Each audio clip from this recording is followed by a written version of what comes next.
here at SEC Media Days with South Carolina quarterback LaNorris Sellers. LaNorris, it's been very widely documented. I've bought quite a bit of stock in yourself and your football team. So I just got to ask, would you say you're him? You said it, yeah, I agree with you, yeah. I would say it, but you said it, I agree. Yeah, that's a very good answer, I feel like. I mean, I got to go back to last year where I feel like most of the country got familiar with your game. I go back to the LSU game. Now, one thing that I was looking at all year long in the offseason leading into last year is like, hey, my guy, where's the rec specs? In that game, College Game Day is there, no rec specs, we go context. Walk me through the decision-making process to make that flip. So I wore goggles up until Thursday. So Thursday is our last practice. That's where we do like 2-minute red zone and all that. So I was like, let's try contacts today. And then I was like, well, I kind of like him. So Friday I didn't, and I think I wore my goggles for half the time, my contact half the time. He was like, what you doing? Because we didn't know what to order. We needed contact for the game for Saturday and all that. So I was like, I'll let you know tomorrow. So in that game, kickoff was at like 12. I think at like 10, I was like, I'm just wearing my contacts this game. So and it worked out. There we go, man. Never look back. No pun intended. What do you feel like was the biggest learning for you from a year ago? What was the moment where you feel like you were like, oh, this is different from where I was to where I am now, where you arrived at that spot? I think once I got more comfortable, I'm trying to think about what game specifically that was. Probably the Oklahoma game where I just kind of like settled in a little bit more.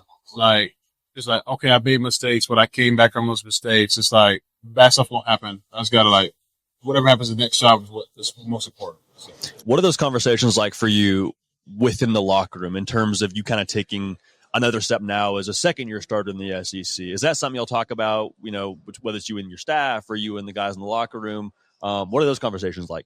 It's just really like just learning and not make the same mistakes again. Like, turning the ball was a big thing last year. So it's kind of like fixing those things, kind of like our defense, y'all pick me up. So I'm going to make sure we go out there and score some, make sure we have y'all back as y'all have mine. So just picking each other up, really, just like a big thing.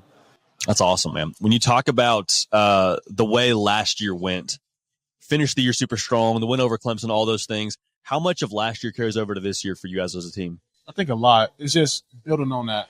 Not just so last year we didn't start as fast as we wanted to. So it's like, oh, we end the season fast now. Let's just start the season fast so we can end the season fast as well. I asked Coach Beamer this when we had him on.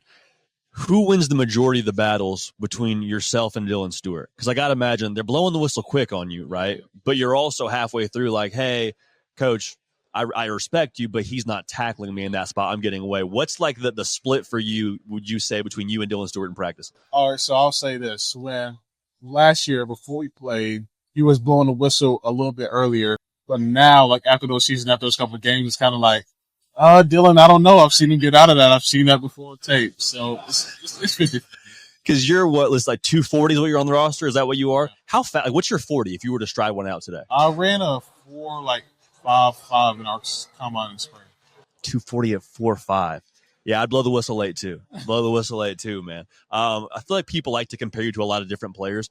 Who would you say you watch the most or compare yourself to when it comes to what you do on the football field? Cam Newton was who I watched a lot. So I would say that's my biggest comparison. Obviously, easiest comparison just because the body type, play style. Have you had any conversations with him? Y'all have any? Okay. Who would you say you like communicate the most with about quarterback stuff from a other player perspective? Maybe someone in college, someone at the next level. College, there's a little Spencer Rather. Does that count? Yeah, it definitely counts. Talked to him a good bit. Even we still got group chats. Our old quarterback group chat is still like live, still texting there all the time. So that's awesome, man. Last question for you. Appreciate all your time. Who's the most football guy on your team? I say football guy like this dude is eating smelling salts. This guy wears eye black for a lift. Like, who's the most psycho football person on South Carolina's roster? Psycho. I would say before Devo left, it was Debo, but now I'd say Luke Doty. Not even like psycho, where he like lives in a facility.